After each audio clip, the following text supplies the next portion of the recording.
Daniel McAdams is with me today. Daniel. Good morning, Dr. Paul. Well, good. I'm trying to find a little good news today. This is always something we should be promoting. But although there's a seemingly reasonably good news, I'm wondering whether it really is. And the headline I'm referring to is U.S. to cut 40,000 soldiers from the Army.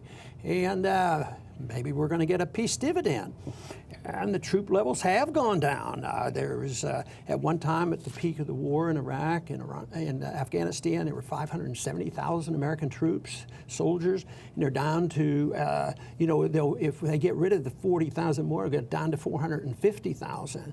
But the big question is what is their strategy? It's hard for me to believe that they're really changing their policies because at the same time we're going to have less troops, and we're going to save some money and this sort of thing. At the same time, increase the war in Syria and expand the war in Yemen and no weapons. And quite frankly, the troop level may be going down. Why is the expenditures doing this? They're still going up. What do you think they're telling us here? Well, I think troops cost a lot of money, and they don't make a lot of money for the military-industrial complex. Plus, the U.S. has shown a preference, especially under Obama, for different kinds of wars that don't require troops. Troops also have a huge political implication when you send troops over. That's why there's no troops on the ground, no troops on the ground. So you use drones, you use bombs, you use technical gadgets for warfare, you do regime change, you do subversion, and you employ the CIA. So it doesn't mean any less war or any less expenditures. It means lower political risk for not putting the troops out there. And they're not going to change their policy to the policy we suggest. Yeah. That's for sure. But when I have dealt with the Fed on a few occasions over the years, I've frequently used, because so many others use, they say, never listen to the Fed. Only pay attention to what they do. So if they say they're going to cut back, you have to wait and see what happens. I just wonder if the strategy might not be to stir up the opposition to pulling back at all, because already you hear the hawk saying, you mean cut back, we'll never be able to win a war again. and yet at the same time, they still want to increase these wars. But they're building up the fear and the concerns, and the lobbyists are coming in, and they want to keep building these weapons. But my suspicion is that there will be a coalition now that the Republicans are in charge of the Congress, and they'll get enough Democrats, and that will be to repeal sequestering, especially, for the military, because you hear a lot of times they're still concerned about increasing the spending. At the same time, yes, fancy talk about cutting back. I heard that talk way back when Rumsfeld was in. He pretended, oh yeah, we just need an elite, quick reacting military and that can handle it all. But we know he was a champion of the econs, but he was also a champion for the military industrial complex, which makes your point as well. Exactly, and I think you're right. The timing has a lot to do with this.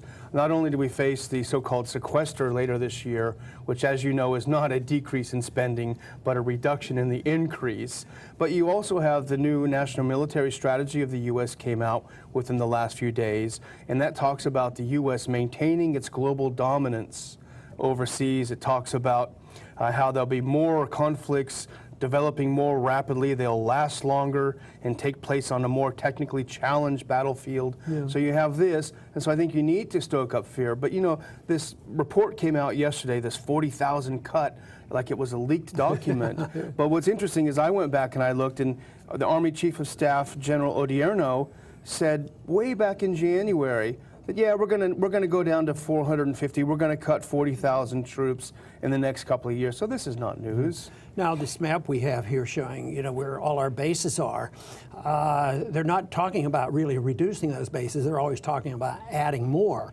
And that means the presence in the Middle East, especially, and around the world, and now we're going east and we have to take the Chinese on, that's not going to change at all. But it's still just talk about maybe cutting back, and our presence will remain overseas. And there's a lot of special interests that are involved here.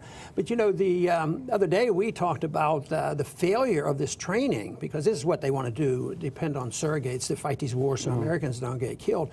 But we were making fun because they had trained 100 of the 5,000 that they had the goal for the end of the year of people in Syria wanting to come over and be trained by Americans. Well, the Secretary Secretary of Defense was on yesterday. He said they only trained 65. So, you know, it's a failed policy, and yet they will not recognize it. It's a failed policy from our viewpoint, especially because we spend a lot of money. We don't see our national security being enhanced, but it might not be a failed policy when it comes to making some money for some people. Yeah.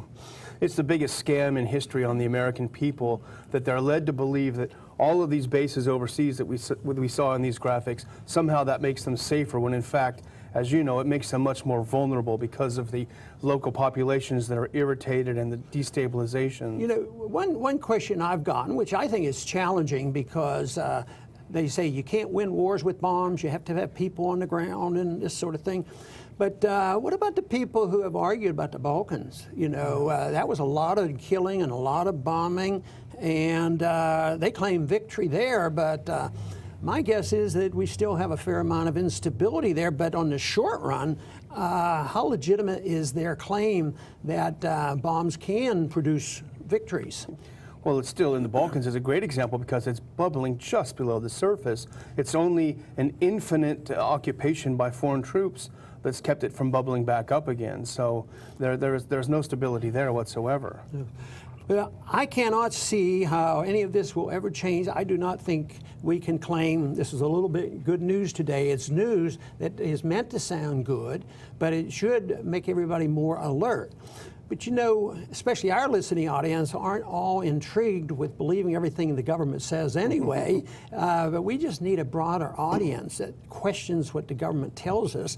And it's always encouraging to hear some of these statistics that a certain percentage of Americans are questioning what the government says, you know, on these commissions, you know, the Warren Commission and you know, the 9/11 Commission. People don't believe this anymore, but they have to be convinced that we're not going to destroy our country, that we're not going to defend our country, and that this is necessary for our national defense, because they have short memories and they can get very frightened. And just think of how some of these atrocities by ISIS has motivated a lot of people. Well, we have to do something about them. And that, of course, is not an easy job to do either. Well, you know what else is encouraging? There was some statistics that came out in the last few days. There was a poll done, and I think 70% of Americans think that the mainstream media is completely biased and is making up stories and is totally not credible. So that's good, because the thing, when I was reading about this big news today about the 40,000, I was reading, it just happened to be USA Today, but it could be any mainstream publication. The way they phrase it is to, and we had the same note on our paper, fear. It's to make fear. It's, here's what USA Today said: with the sequester, the U.S. would not be able to meet its current deployment and respond to demands for troops in other regions. So they're setting the stage, huh? We're vulnerable, and look, we saw on this map of, you know, that's the last thing they'll do is pull any of these troops back. This is a fight between people who want a lot more bases or just a little more bases. Well, they have to build up fear, but they also have to, you know, have a devil. You know, you had to have Saddam Hussein, and you had to have bin Laden, even though bin Laden at one time was on our side, you know, this sort of thing. So was Saddam. Yeah, right. He got his first nuclear reactor from us. Yeah. So, yes, this is the tragedy of a foreign policy of intervention. You have all variations of intervention, a lot of it or a little bit of it, but the principle of intervention is wrong. Yeah. And yet we never get that offered. We say, well, we can take this, and then you have McCain and Graham saying, yes, intervention is good, but this is how much we have. And then you have a guy like Obama, who's an interventionist, but he wants to sound a little bit softer, and he'll say, well, we ought to be at least talking to the Iranians and opening up doors with the Cubans. And you think, well, maybe that is a sign, but they have trouble thinking about this in principle. You know, what is the principle of the foreign policy? And yet they get trapped into this, and this has been known for a long time. And that trap is that if you don't support those in the media and those in the government and all the propaganda and the military retiree, that you're unpatriotic and you don't care about your country and you don't support the troops. And people get trapped into that, And politicians, even though they know it's not true, they get intimidated because their goal is to stay in Congress and do good things for the people. So on certain times, you sort of have to go along and respond to that. But I think the propagandists are the real threat to us, and they've been around for a long, long time in this country and every country. They're with us today, and the whole thing is that we have to challenge them, and there's only one way to challenge them, and that is with the truth and putting it out there and give them a better idea on how we should defend this country. And it isn't with super patriotism and adherence to some rules that do nothing more than aggravate, antagonize, and express aggression against other nations. But the whole idea of peace and prosperity comes from the idea that we don't force other people by intimidation to do our will, and if they do it, we give them money. If they don't do it, we bomb them. That has to stop, and the sooner the better. So non-intervention is the goal that we seek, and hopefully we can keep spreading that message for peace and prosperity. I want to thank everybody for tuning in today to the Liberty Report, and please come back soon.